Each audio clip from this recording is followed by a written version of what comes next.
Bismillahirrahmanirrahim. Assalamu alaikum. I am Nimra Zafar. This is the video by Legal Concepts, CSS, PMS and Law. Before starting our today's lecture, please subscribe the channel and don't forget to press the bell icon so that you may get notified about new videos timely. So let's move towards our today's lecture. Today we will talk about consequences of breach of contract. Section 73 to 75 of the Contract Act 1872 of Pakistan deals with the consequences of breach of contract.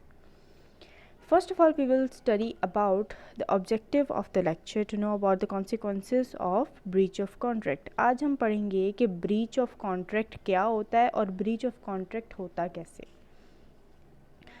What is breach of contract? A breach of contract is a violation of any of the agreed upon terms and conditions of a binding contract. इसका मतलब ये है कि जब दो या दो से ज़्यादा पार्टी से कॉन्ट्रैक्ट में एंटर हो जाती हैं तो वो आपस में कुछ तय करती हैं, कुछ मामलात को तय किया जाता है पहले से ही. दोनों पार्टीज़ की कुछ ऑब्लिगेशंस होती हैं और टर्म्स एंड कंडीशंस रखी जाती हैं एक कॉन्ट्रैक्ट में और वो कॉन्ट्रैक्ट बाइंडिंग होता है दोनों पार्टीज़ के ऊपर. और ब्रीच ऑफ कॉन्ट्रैक्ट तब होता है जब कोई पार्टी इसकी खिलाफ वर्जी करती है या वायलेशन करती है या इन टर्म्स एंड कंडीशंस को तोड़ती है या अपनी ड्यूटी को परफॉर्म नहीं करती. The breach could be anything from a late payment to a more serious violation such as the failure to deliver a promised asset.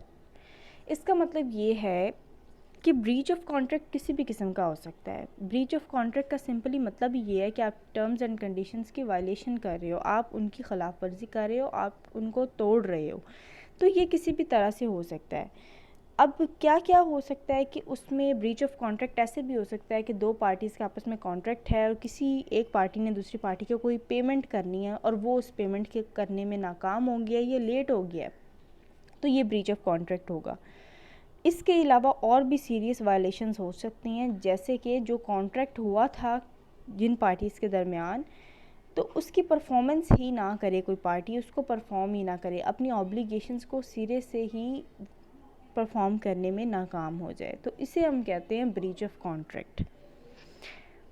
A contract is binding and will hold weight if taken to court. और ये जो contracts होते हैं ये binding होते हैं दोनों parties पे, और अगर हम इनको कोर्ट में लेके जाते हैं, अगर ऐसा कोई इशू क्रिएट होता है कि हमें कोर्ट जाना पड़े, तो फिर ये इनकी वेटेज भी होती है, ये एनफोर्सेबल बाय लॉ होते हैं. To successfully claim a breach of contract it is imperative to be able to prove that the breach occurred.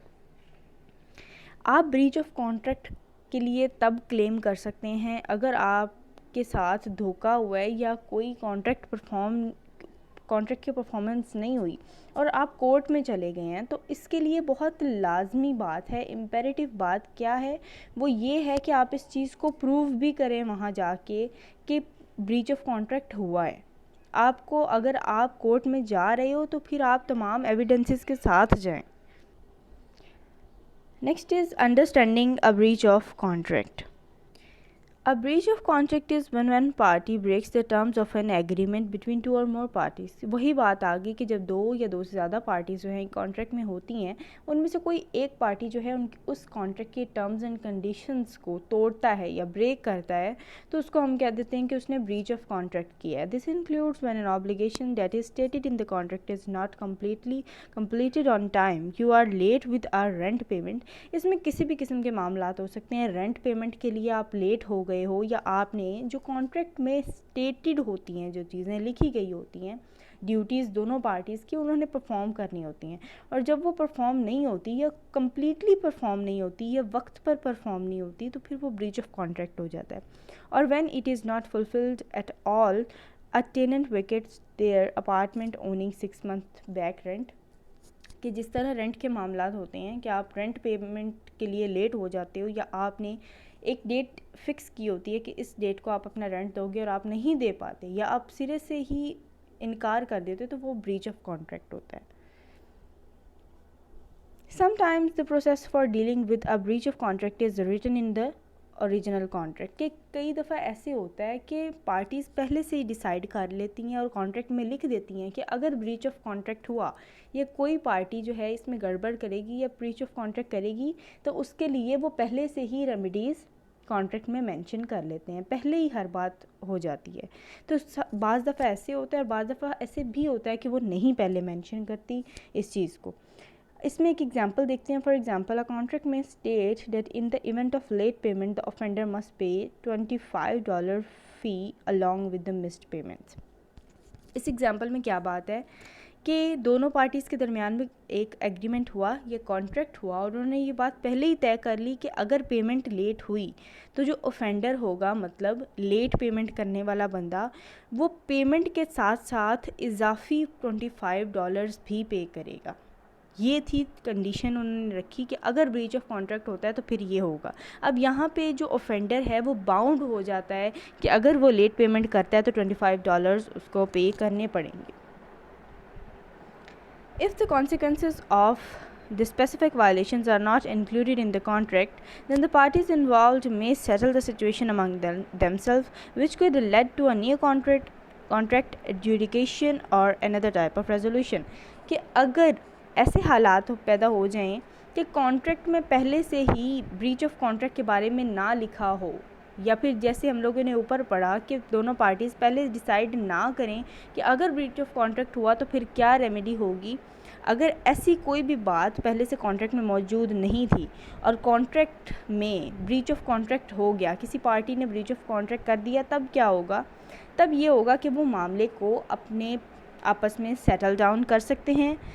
अब वो एक नया कॉन्ट्रैक्ट इनिशिएट कर सकते हैं, एडजुडिकेशन कर सकते हैं, एडजस्ट कर सकते हैं चीज़ों को खुद से, और अनदर टाइप ऑफ रेजोल्यूशन, और उस मामले को रिजॉल्व करने के लिए वो खुद से ही कुछ भी कर सकते हैं। और अगर नहीं करना चाहते हैं तो फिर जो एग्रीव्ड पार्टी होती है वो कोर्ट में जा सकती है, डैमेजेस क्लेम कर सकती है। Next is type of contract breaches. अब कॉन्ट्रैक्ट ब्रीचेस की कौन कौन सी टाइप्स होती हैं, अब हम पढ़ेंगे कि ब्रीच ऑफ कॉन्ट्रैक्ट किस किस टाइप का होता है। One may think of a contract breach as either minor or material.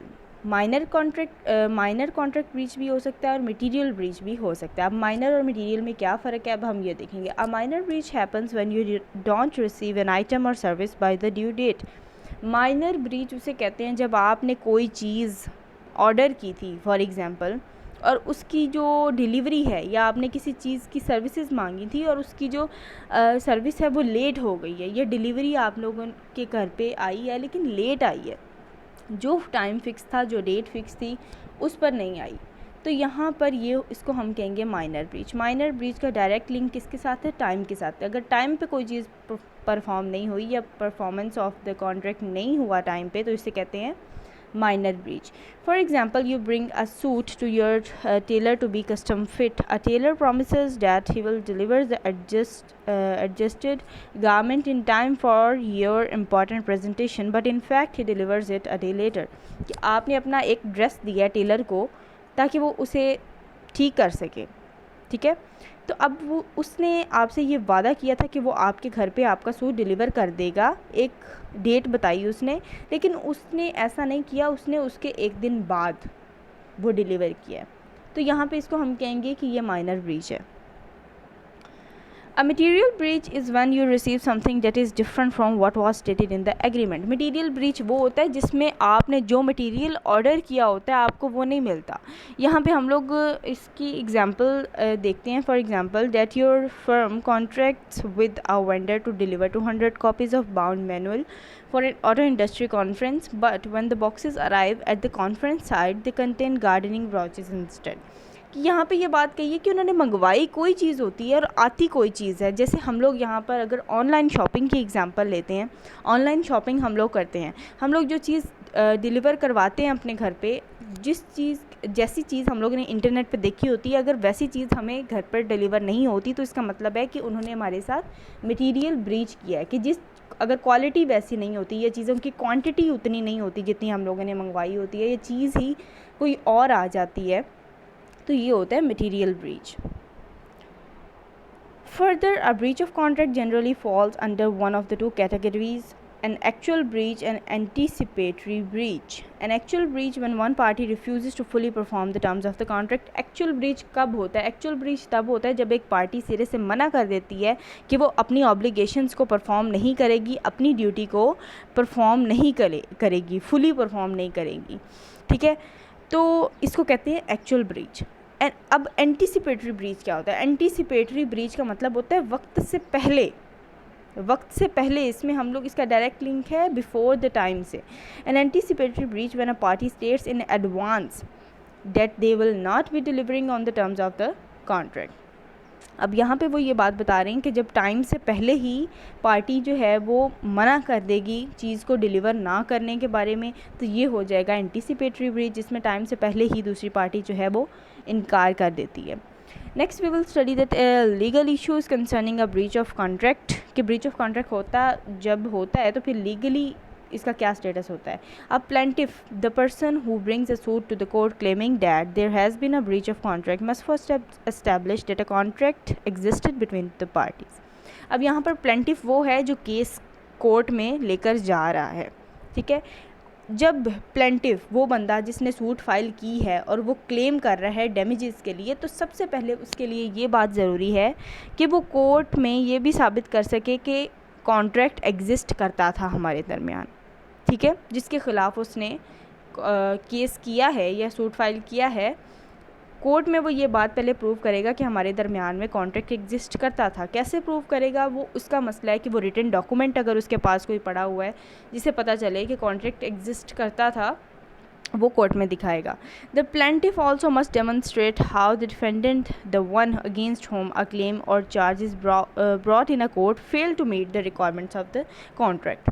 दूसरी बात, अब प्लेंटिफ वहाँ पर क्या बताएगा कि डिफेंडेंट जो है, जिसके ख़िलाफ़ उसने सूट फाइल किया है या जिसने ब्रीच ऑफ कॉन्ट्रैक्ट किया है, वो किस किस तरह अपनी ड्यूटीज़ को परफॉर्म करने में फ़ेल हुआ है, या उसने क्या क्या नॉन परफॉर्मेंस की है, या कैसे उसने ब्रीच ऑफ कॉन्ट्रैक्ट किया है।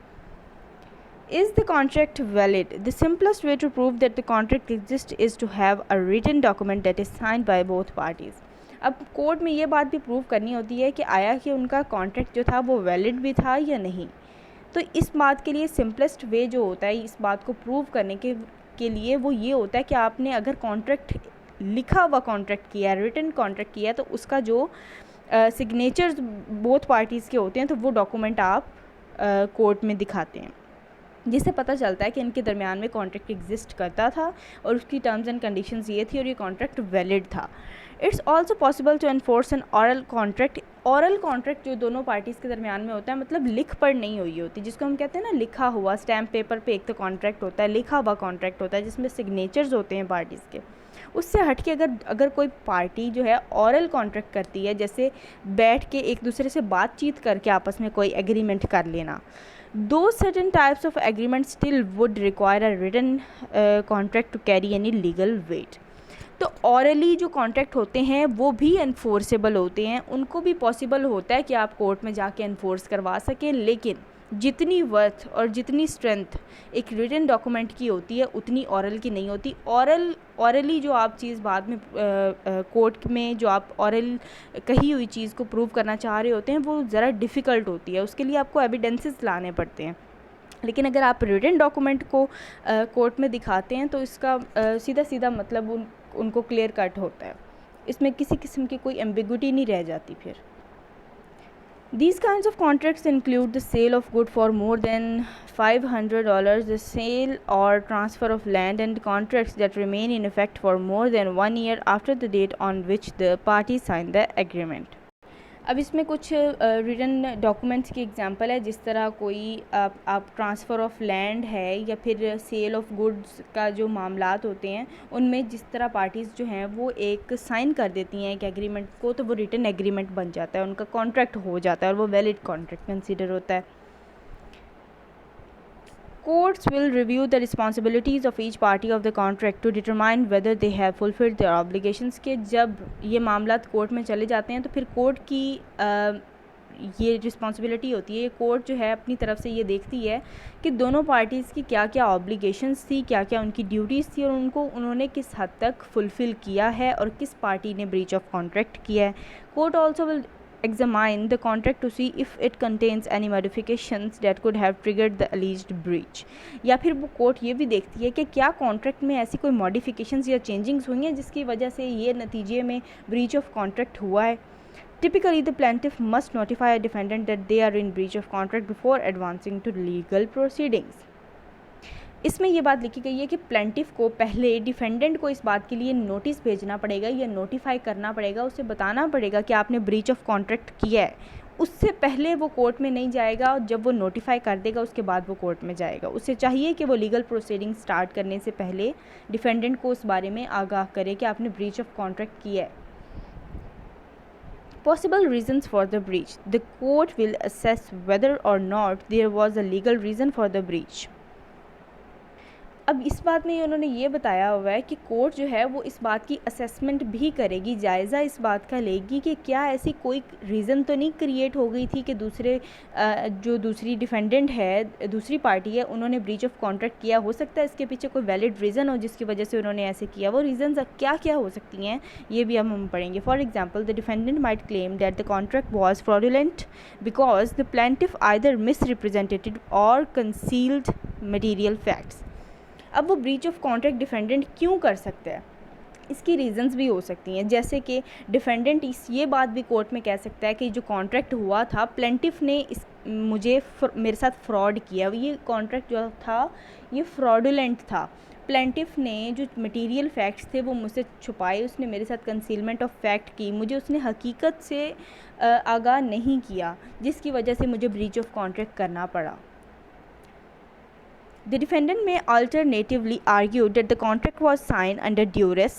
मतलब डिफेंडेंट ये बात भी कोर्ट में कह सकता है, इस बात के लिए भी क्लेम कर सकता है कि ये जो कॉन्ट्रैक्ट प्लेंटिफ ने मेरे साथ किया था ये इसने ज़बरदस्ती मुझसे करवाया था, इसके दबाव में आके मैंने ये एग्रीमेंट या कॉन्ट्रैक्ट साइन किया था। Adding that the plaintiff compelled it to sign the agreement by applying threats or using physical force, कि प्लेंटिफ ने उसको कंपेल किया था, उसको मजबूर किया था कि वो एग्रीमेंट साइन करे, उसने उसके ऊपर फिजिकल फोर्स अप्लाई की थी या उसको डराया धमकाया था, थ्रेट किया था। In other cases, there might have been errors made by both the plaintiff and the defendant that contributed to the breach। और उसके अलावा जो तीसरी पॉसिबिलिटी हो सकती है वो ये भी हो सकती है कि प्लेंटिफ और डिफेंडेंट दोनों की तरफ से कंट्रीब्यूटेड ब्रीच हो, मतलब दोनों ही गलती पे हैं, तब ब्रीच ऑफ कॉन्ट्रैक्ट हो सकता है। Terms of the contract, there are mainly 4 kinds of contractual terms. अब टर्म्स क्या होती हैं एक कॉन्ट्रैक्ट की? The express term which is about the promises of the contracting parties which are clearly mentioned in the contract। कि express करना किसी चीज़ को, ये वर्ड से पता चल रहा है कि जब हम क्लियरली किसी चीज़ को एक्सप्रेस कर देते हैं।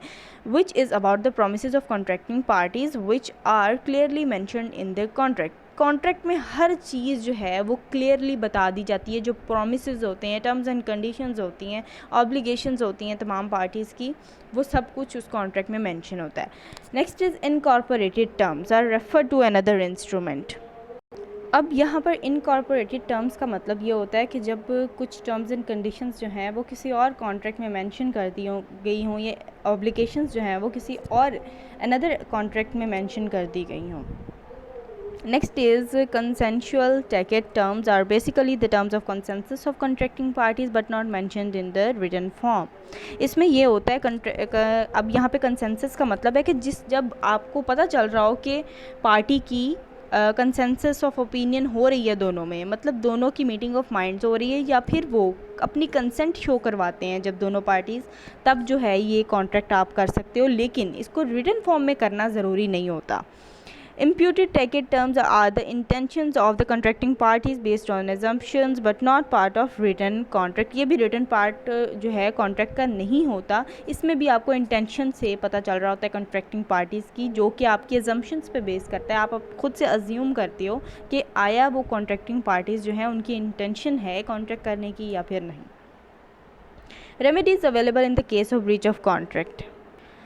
इसमें हम लोग पढ़ेंगे कि ब्रीच ऑफ कॉन्ट्रैक्ट अगर होता है तो फिर एग्रीव्ड पार्टी के लिए कौन कौन सी रेमेडीज़ अवेलेबल होती हैं। The basic essence of the contract is the performance, के कॉन्ट्रैक्ट बनाते ही इसलिए ताकि उसकी परफॉर्मेंस की जाए, किसी मकसद के लिए कॉन्ट्रैक्ट बनता है। As the contracts are made to be perform, कि वो परफॉर्मेंस की वजह से ही बनाए जाते हैं। for which that is the sole ground of their formation. The person entered into a contract to obtain what the party has offered to give, because there is a higher value of performance to be felt by him than the trouble. कि जब दोनों parties contract में आ रही होती हैं तो दोनों की कोई ऑब्लिगेशंस होती हैं और दोनों एक दूसरे से यही उम्मीद कर रहे होते हैं कि परफॉर्मेंस ऑफ कॉन्ट्रैक्ट होगी, वो अच्छे की उम्मीद कर रहे होते हैं. He will got to obtain it. So this interest is called a promised performance, which is the pure and genuine contractual interest. In case of breach of contract, the remedies are available to the aggrieved party. aggrieved party होती है मतलब मुतासरा party जो होती है उसको उसको जो है वो रेमेडीज़ प्रोवाइड की जाती हैं by court. In case of breach of contract, the remedy here means the relief which is available to the aggrieved party in connection with the breach of contract by his counterparty. कि जब aggrieved party को यहाँ पर relief दिया जाता है या किसी भी किस्म की उसको कंपनसेशन दी जाती है. कौन कंपनसेशन या ये डैमेजेस जो है वो पे करता है? Counter party. काउंटर पार्टी यहाँ पर कौन है? जिसने ब्रीच ऑफ कॉन्ट्रैक्ट किया है. The remedies which are available include the specific performance. के रेमेडीज़ में अब यहाँ पे हम पढ़ेंगे कि कौन कौन सी चीज़ें हो सकती हैं. रेमेडीज़ किस किस तरह की हो सकती हैं. यहाँ पे वो है स्पेसिफिक परफॉर्मेंस कि या तो वो जो ब्रीच ऑफ कॉन्ट्रैक्ट करने वाली पार्टी है वो उस चीज़ की परफॉर्मेंस करेगी. अगर उसने परफॉर्मेंस पहले नहीं की, ब्रीच ऑफ कॉन्ट्रैक्ट कर लिया है, तो बाद में वो उसकी परफॉर्मेंस करेगी.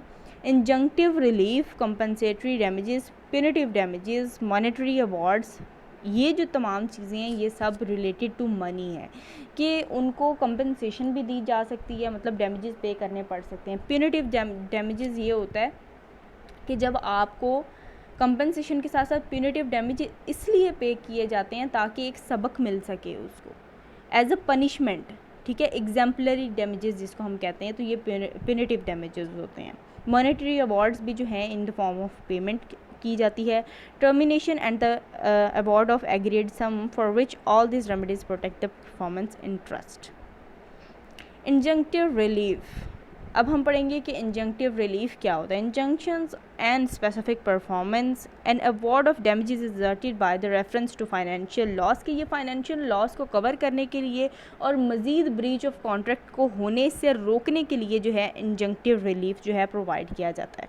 It's not always adequate or sufficient as a remedy to compensate the innocent party for a breach of contract. कि ये जो है ये एडिक्वेट, ये सफिशिएंट या मतलब नहीं होते इतने कि जो है ब्रीच नॉन ब्रीचिंग पार्टी जो है उनको कंपनसेट किया जा सके. That's when injunctions come into play to restrain further breaches of contract. कि ये जो है फर्दर ब्रीच ऑफ कॉन्ट्रैक्ट को होने से रोकने के लिए जो है वो की जाती है. नेक्स्ट, कंपनसेटरी डैमेजेस क्या होते हैं. Compensatory damages also called as actual damages cover the loss of the non-breaching party incurred as a result of the breach of contract.